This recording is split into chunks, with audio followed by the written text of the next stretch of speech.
ఓం నమో వెంకటేశాయ నమః.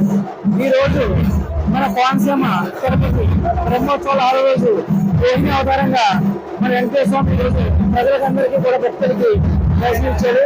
మీకు అందరికీ తెలిసిందే అంగరంగ వైభవంగా జరుగుతున్న ఈ బ్రహ్మోత్సవానికి మన స్థానిక శాసనసభ్యులు బండారు సత్యనారాయణ గారు అలాగే మన చక్రధరరావు గారు వారి పర్యవేక్షణలో చాలా అద్భుతంగా జరుగుతున్నాయి.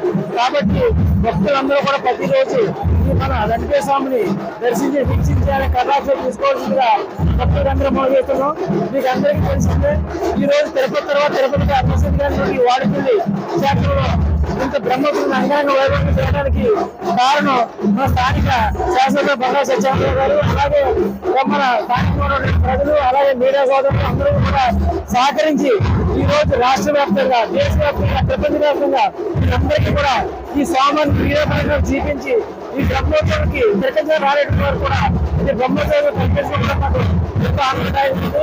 రానున్న రోజుల్లో కూడా మీరు ఈ సేవలు భగవంతునికి కల్పించాలని అలాగే ఇప్పటి వరకు రానున్న భక్తులు ఈ మిగతా 3 రోజుల్లో వచ్చి సేవను దర్శించుకుని ఆయన కటాక్షం తీసుకోవాల్సిందిగా కోరుతున్నాం. నమో వెంకటేశాయ.